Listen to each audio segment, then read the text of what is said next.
한 사람을 대하는 그 자세를 보면 만 사람을 대하는 그의 태도를 유추할 수가 있습니다. 한 사람을 대하시는 하나님의 자세는 만 사람을 대하듯이 얼마나 온전한지, 우리는 범죄한 아담과 하와를 하나님께서 가죽옷을 지어서 입히시고 그리고 죽이지 아니하시고 그렇게 신실하게 대하셨던 기록들을 보고 있습니다. 새해 들어서 지금 계속 가인과 아벨의 이야기를 듣습니다. 한 가지 궁금한 게 하나 있습니다. 아벨을 하나님께서 왜 죽게 하셨을까? 하나님께 예배 잘 드린, 하나님께서 기쁘게 연락하신, 하나님께서 분명히 의인이라고 그렇게 말해주신 그 사람이 예배 드리고 살아야지, 예배 드리다가 형의 노여움을 사서 사람 없는 곳에서 처참하게 죽임을 당했을까? 하나님은 막을 수 없었는가? 하나님은 죽지 않게 할 수 없었는가? 왜 보호하지 않으셨는가? 아벨의 삶은 무슨 의미가 있는가? 소 잃고 외양간 고치듯이 하는 이 하나님의 태도가 문제 있는 거 아닌가? 사고 터진 다음에 가인에게 아무리 나쁜 말, 저주의 말, 심한 말, 억울한 말 한다고 한들 죽은 아벨이 다시 살아나오지 못할 텐데 사후 약방문 아닌가? 우리는 이 땅에 살면서 하나님의 백성들이 특별하다라고 하는 어떤 표시를 갖기를 소망합니다. 하나님 믿는 백성들은 다른 사람 10명이 암 걸릴 때 1명만 걸려야 되고, 다른 사람들이 처참한 사고를 당할 때 하나님의 백성들은 보호받아야 된다라고 하는 그런 생각이 분명히 있습니다. 하나님께서 왜 아벨을 죽도록 내버려 두셨는가? 하나님께서 그토록 연락하셨다면 가인의 손이 미치지 못하도록 하나님께서 분명하게 막아주셔야지, 경고만 해놓고 뒷수습하지 않아서 이렇게 억울한 아벨의 핏소리 하나님께 호소하도록 하나님께서 왜 그냥 두셨는가? 도무지 이해가 가지 않는 거죠. 하나님의 사람들은 하나님께 질문할 게 참 많습니다. 이 세상에 앞서가는 지도자들은 분명한 질문을 하는 사람들입니다. 그냥 따라가는 사람들이 아니라 도대체 왜 이런 일이 반복되어서 나타나는가? 왜 많은 사람들이 기울어진 운동장이라고 하는 이 좋지 않은 표현을 써야만 하는가? 왜 자기 원대로 되지 않으면 높은 탑 위에 올라가서 400일씩 그 추위와 더위를 견뎌야 하는가? 왜 이런 식으로만 계속 문제가 꼬여가는가? 분명한 문제의식을 가지고 질문해야 하는 것이죠. 그런데 그 답이 신약성경 히브리서 12장 42절에 기록되어 있습니다. 가톨릭하고 우리하고 함께 번역한 공동 번역 성경으로 읽어보면, 그리고 새로운 계약의 중재자이신 예수가 계시다. 새로운 계약의 중재자이신 예수가 계시고 아벨의 피보다 더 큰 힘을 발휘하는 속죄의 피가 있다.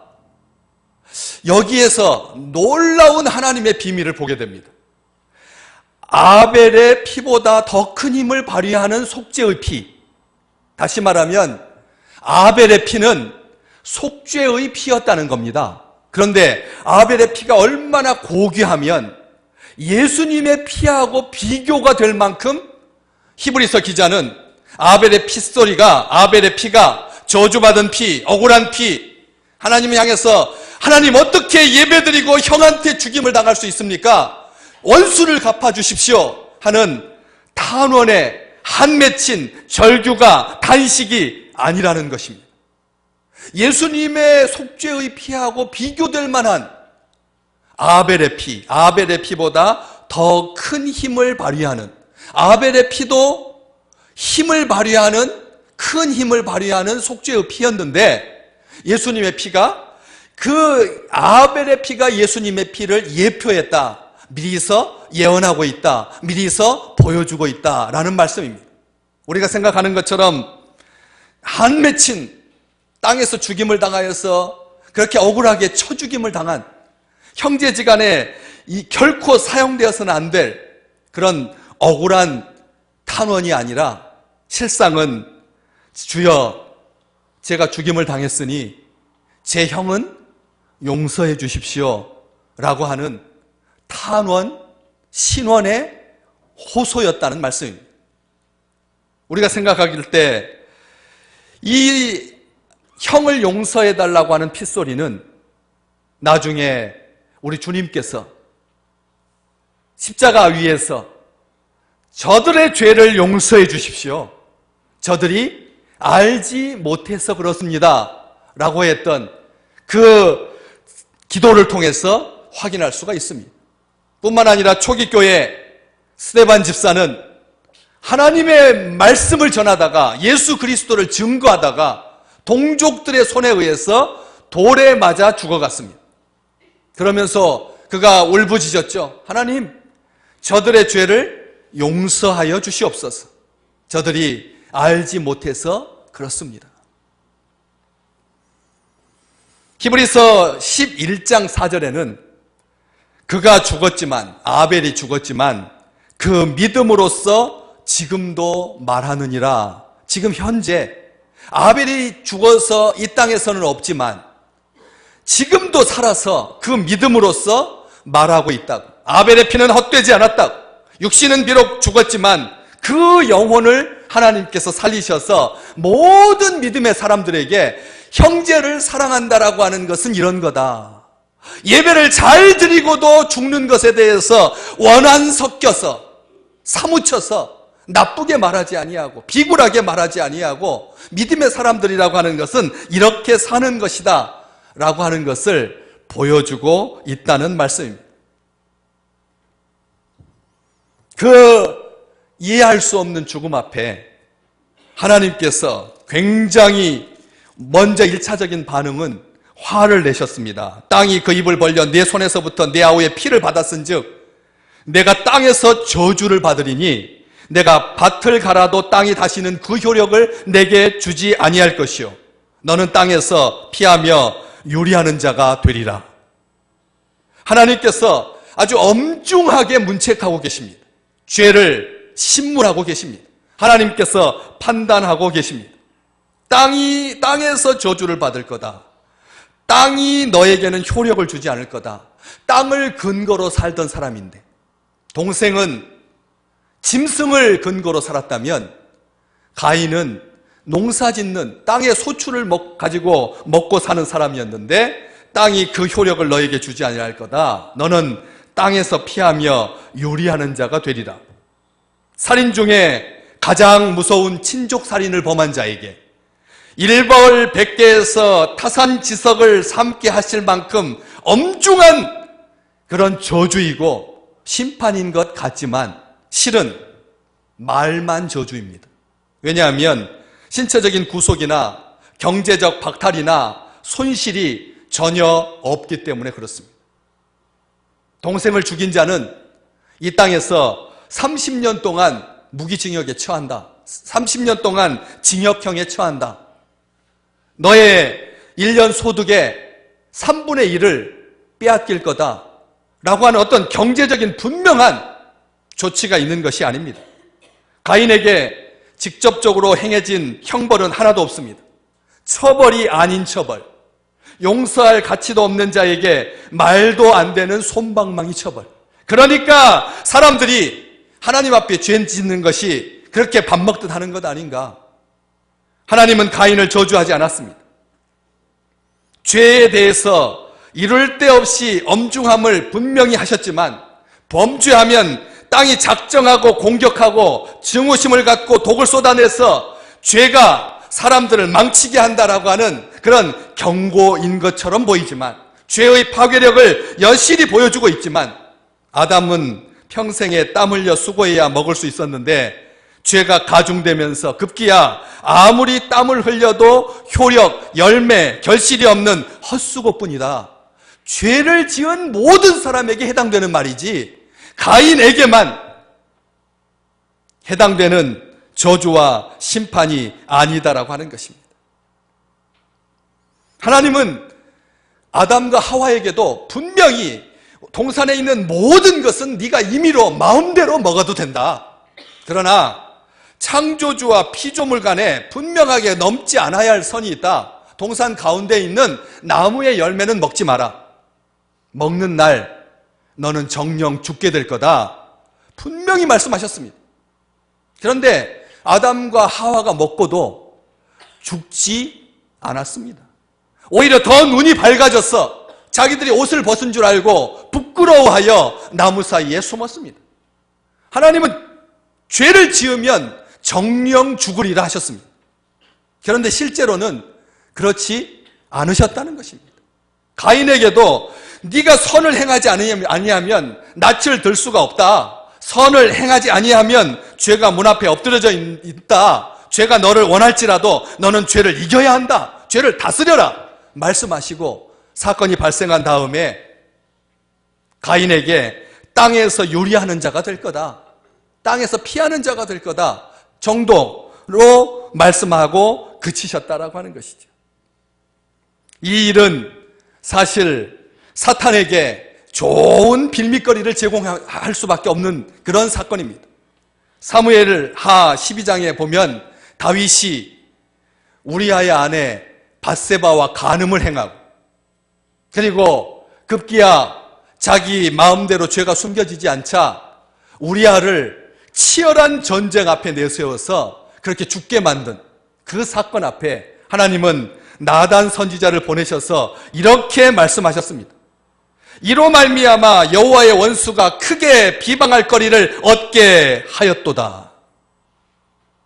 죄 짓는 것은 하나님이 비방받으시게 되는 그런 빌미를 사탄에게 제공하는 것이다 말하고 있는 것입니다. 사탄은 다윗을 종으로 삼았습니다. 도적이 온 것은 도적질하고 죽이고 멸망시키려는 것이다. 우리 주님께서 분명히 말씀하셨던 것처럼 가인은 사탄의 조롱거리가 되고 문 앞에 엎드려진 죄로 말미암아서 죄가 좌우하는, 죄에게 끌려다니는 여호와의 원수가 크게 비방할 거리를 얻게 만드는 그런 추악한 죄였습니다. 그런데 하나님은 그에게 그렇게 구두 경고 정도, 말은 심각한데 실제로는 그의 몸에 아무런 조치도 취하지 아니하는 약한 징벌, 솜방망이 처벌 하셨습니다. 그랬더니 오늘 13절에 가인이 하나님께 엄살을 떱니다. 하나님, 내 죄벌이 지기가 너무 무겁습니다. 내가 이런 죄를 저질렀습니다가 아니라 하나님께서 그 죄에 대해서 저에게 벌을 내리시면 제가 견딜 수 없나이다. 이게 죄 짓는 사람의 극단적인 이중성입니다. 강한 것처럼 보이는데 실상은 알고 보면 유약하기 그지없는, 평상시에는 조용하고 순해 보이는데 갑자기 돌변하여서 예측할 수 없는 뻔뻔스러운 강도와 같은, 요나가 큰 물고기 속에 있으면서 하나님 다시 한번 하나님의 집 성소를 보게 하여 주시옵소서 했던 그 기도처럼 강도가 예수님에게 주의 나라에 임하시거든 저를 기억해 주십시오 말했던 것처럼 뻔뻔하기 그지없는 그런 태도를 보입니다. 이어서 14절에 주께서 오늘 이 지면에서 나를 쫓아내시면 내가 주의 얼굴을 뵙지 못하리니 내가 땅에서 피하며 유리하는 자가 될 것입니다. 나를 만나는 사람마다 나를 죽이려고 들 것입니다. 하나님께서 심판하신 그 심판에 대해서 알겠습니다.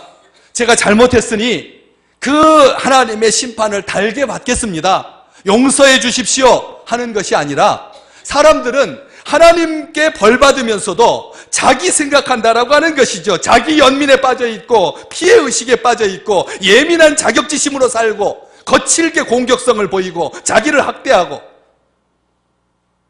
엄마가 나쁜 짓 한, 용서받지 못할 짓 한, 죄를 지은 자녀에게 꼴도 보기 싫어 라고 말했을 때 그 말 앞에서 자녀는 가만히 있든지 아니면 엄마의 화가 지나간 다음에 자초지종을 말하든지 하면 될 것을, 오늘 이 13절과 14절 가인의 핑계를 요즘 말로 번역해 본다면 나가 죽으라는 것 아닙니까?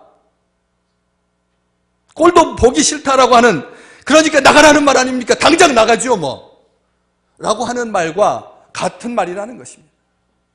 급하게 죄 앞에서 내뱉는 말이 꼴도 보기 싫다라고 하는 말일지라도 진정 그 속마음은 죄를 돌이켜서 부모님 곁에 집에 함께 있는 것이 그 뜻일진데, 가인이 네가 땅에서 저주를 받아서 효력을 내지 아니하고 땅에서 피하며 유리하는 자가 되리라, 겉으로 보기에는 딱딱해 보이고 심판하는 말일 것처럼 보여도 실상은 왜 어떻게 할 수 있습니까? 그 다음 절에 여호와께서 그에게 이르시되 그렇지 않다. 과대망상에 불행의 가능성을 극도로 과장하고 있는, 말도 안 되는 엄살을 파렴치한 그런 가인. 물은 나를 만나는 자마다 다 나를 죽이겠습니까? 어떻게 하면 객관적으로, 사실적으로, 산술적으로 볼 때 아담과 하와 사이에서 가인과 아벨만 있었는데, 아벨이 세상을 떠나고 가인, 부모님하고 가인밖에 없는데 누구를 만난다는 말입니까? 사람들이 이것을 합리적으로 해석하기 위해서 에덴 동산에는 아담과 하와가 있었지만 에덴 동산 바깥에는 하나님께서 창조하신 또 다른 사람들이 수도 없이 10만 명이 넘게 살고 있었다. 아담도 900살 넘게 살았고 가인도 900살 넘게 살면서 아담과 하와에서 사이에서 난 자녀가 또 결혼해가지고 또 아이를 낳고 또 낳고 해서 적어도 가인 당시에 10만 명 정도가 이 지구촌에 살고 있었을 거다. 에덴 동산 주변에. 이런 합리적인 설명을 하려고 합니다. 그런데 원어 성경에 보면 무릇 나를 만나는 자마다, 이 자마다라고 하는, 이게 사람을 말하는 그런 표현이 원어 히브리어 성경에는 없습니다. 무릇 내가 만나는 것들이, 다시 말하면 하나님께서 창조하신 피조물들이 나를 죽이려고 할 것입니다. 땅이 작심하고 나를 공격하면 내가 죽겠나이다.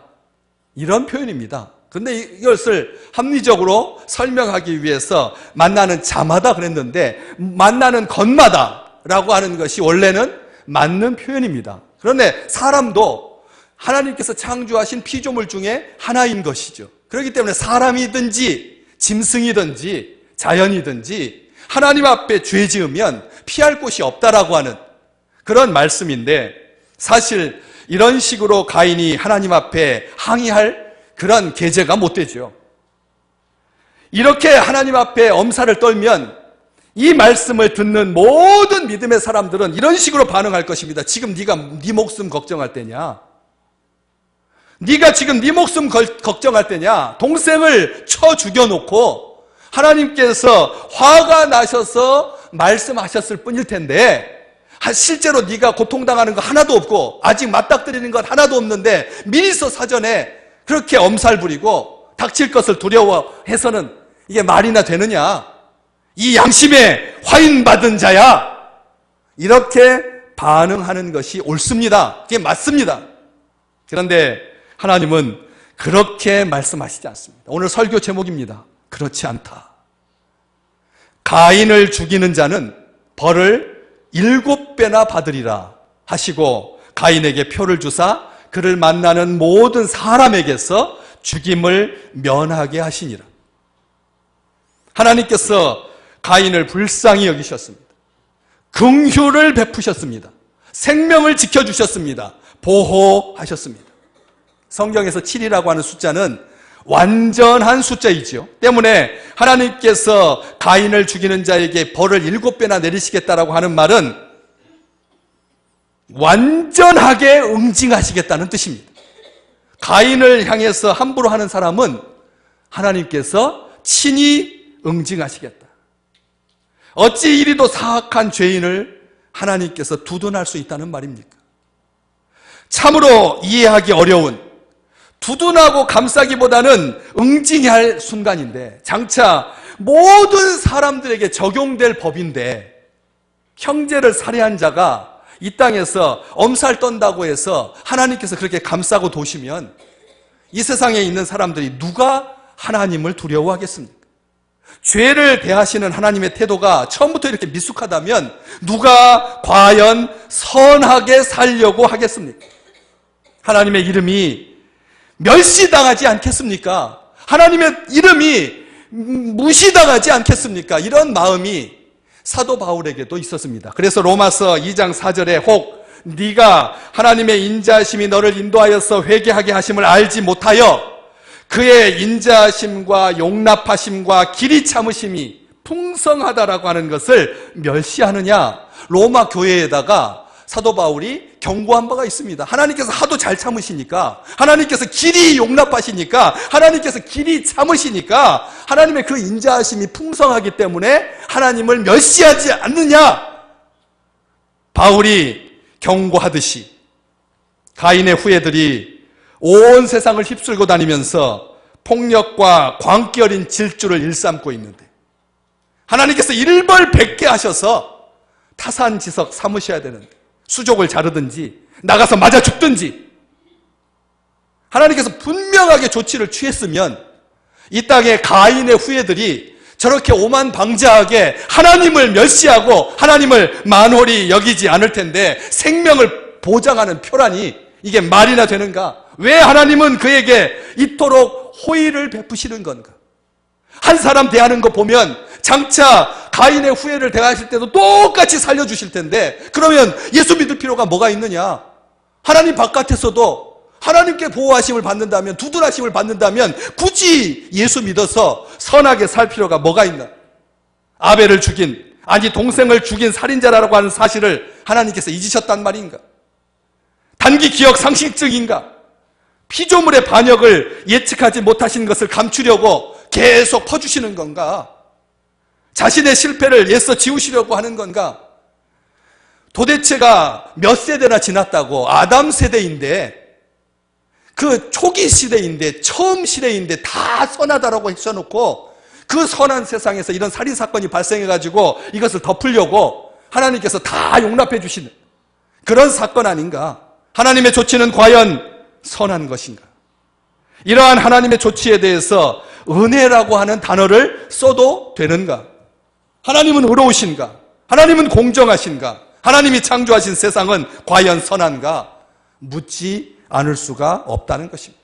하나님이 그렇게 죄인까지 감싸고 도시면 그러면 선한 사람이 의지를 발동할 필요가 뭐가 있겠습니까? 그런데 여기에는 무서운 죄가 도사리고 있는 거죠. 다시 말하면 가인같이 쳐 죽일 사람이 있는가 하면 우리같이 예수 믿고 선하고 비교적 착하게 사는 사람이 있다는 거죠. 나는 착한 사람이고 죄 지어서 멸망에 받을 사람은 따로 있고 나는 의로운 사람이고 그 사람은 저주받아야 할 사람. 이분법적으로 구별하려고 하는 그런 죄가 그 속에 있는 것이죠. 에스겔 선지자에게 하나님은 일전에 이렇게 말씀하신 바 있습니다. 주 여호와의 말씀이니라. 나의 삶을 두고 맹세하노니 나는 악인이 죽는 것을 기뻐하지 아니하고 악인이 그의 길에서 돌이켜 떠나 사는 것을 기뻐하노라. 하나님은 악한 사람도 죽는 것을 기뻐하지 않으시는 하나님이십니다. 그렇기 때문에 우리가 지금까지 살아있는 것입니다. 기억하셔야 합니다. 악인은 나 말고 다른 사람이 다 악한 사람이 아니라는 것입니다. 하나님께서 악인조차 죽는 것을 기뻐하지 아니하시고 그가 돌이켜서 떠나서 죄에서 떠나서 사는 것을 기뻐하시는 하나님이실진데 우리가 그 하나님의 조치에 대해서 판단하고 있다면, 가인을 비방하고 있다면 우리는 가인보다 더한 자일 수 있다라고 하는 것입니다. 하나님께서 나는 악인이 죽는 것을 기뻐하지 아니하고 악인이 그의 길에서 돌이켜 떠나 사는 것을 기뻐하노라 하신 그 말씀은 죄인에게서 인간의 그런 존엄함이 있다라고 하는 것을 천명하시는, 비록 살인자일지라도 함부로 대해서는 안 된다라고 하는, 살인자라고 할지라도 인권을 유린해서는 안 된다라고 하는 그런 초보적인, 원초적인 인권 보호의 차원이 아닙니다. 기억하셔야 합니다. 정주영 회장이 검찰의 그 고소에 의해서, 고발에 의해서 그렇게 법정에 서게 될 때 이 안 좋은 사건이 발생했습니다. 기자 한 사람이 잘못 장비를 하다가 이마가 찢어져 가지고 피를 철철 흘리게 되었죠. 그래서 그 다음부터는 과다 경쟁을 피하기 위해서 포토 라인을 만들어서 거기에서 일정 거리, 꼭 정해진 몇 사람만 조심스럽게 질문할 수 있는 기회를 주자고 시작되었는데, 사람의 마음이 완악해서 포토라인에 서기만 하면 그 사람은 이미 이 세상으로부터 정죄를 받은 꼴이 되었습니다. 그래서 한쪽 편에서는 이것은 민주적인 원칙에 맞지 않는다, 인권을 유린하는 거다, 인권을 침해하는 거다. 그래서 그 포토라인 제도에 대해서 재고해봐야 되지 않겠느냐라고 하는 말이 지금 천천히 다시 일어나고 있습니다. 이런 정도로 하나님께서 인권을 보호하시기 위해서 악한 사람이 죽는 것을 기뻐하지 않는다, 나는 악한 사람이 그의 길에서 돌이켜서 떠나 사는 것을 기뻐한다 말씀하신 것이 아니다라고 하는 것입니다. 하나님은 용서와 사랑을 통해서 자신의 의를 세워가시는 분이십니다. 하나님은 사랑이시기 때문에 그렇습니다. 가인에게 하나님은 죽지 않는 표를 주셨습니다. 이스라엘 백성들이 이집트에서 구원받았을 때 그 받기 전날 양의 피로 문설주에 바른 그 피를 보고, 그 표를 보고 죽음의 사자가 넘어가게 하셨던 것처럼, 여리고성이 정복될 때 기생 라합의 집 창문에 걸려있던 붉은 줄이 표시가 되어서 그녀와 그녀의 가족이 살아났던 것처럼, 하나님께서는 심지어 가인에게 전혀 뉘우침도 없고 그리고 엄살뿐이고 한 그런 가인에게도 표를 주셔서, 그 가인의 말만 믿고 표를 주셔서 그를 살게 하셨습니다. 우리에게 최후 최고의 표가 있습니다. 예수 그리스도의 피입니다. 예수 그리스도의 보혈입니다. 우리가 요한계시록에서 보면 사탄이 주는 지옥 가는 표가 있습니다. 666이라고 하는 사탄의 표시, 그 사탄의 표시를 받은 자는 악하고 독한 종기가 몸에서 나고 밤낮 쉼을 얻지 못하고 영원히 꺼지지 않는 지옥불에 들어가게 하는 표입니다. 그러나 우리는 예수 믿고 우리를 구원하시는 표인 십자가를 붙들고 살아가는 사람들입니다. 한순간도 이것을 기억하지 못하는 어리석음을 범치 마십시오. 그 가인을 용서해 주신 하나님이 부당하다면 나를 용서해 주신 하나님 또한 부당할 것입니다. 하나님의 자비가 내게 미친다면 그분의 은총이 가인에게도 허용되는 것을 우리가 어떻게 판단할 수가 있겠습니까? 따질 수 있습니까? 말만 그렇게 세게 하시고 가인을 두둔하신다. 어떻게 세상이 선할까요? 자기가 선하게 살면 될 것을 세상 탓하면서 하나님 앞에 따지는 것과 다를 바가 하나도 없는 것이죠. 하나님이 가인에게 살 길을 열어주셨던 것처럼 우리에게 구원의 표가 있음을 영원히 감사하는, 아무리 심각한 죄일지라도 죽겠나이다 할지라도 하나님께서 친히 가인에게 하셨던 그 말씀 그대로 그렇지 아니하다 보호하시는, 사랑하시는, 용서하시는 하나님의 은혜 가운데 살아가는 주의 백성들 되시기를 주님의 이름으로 축복합니다. 이 시간 잠시 주님의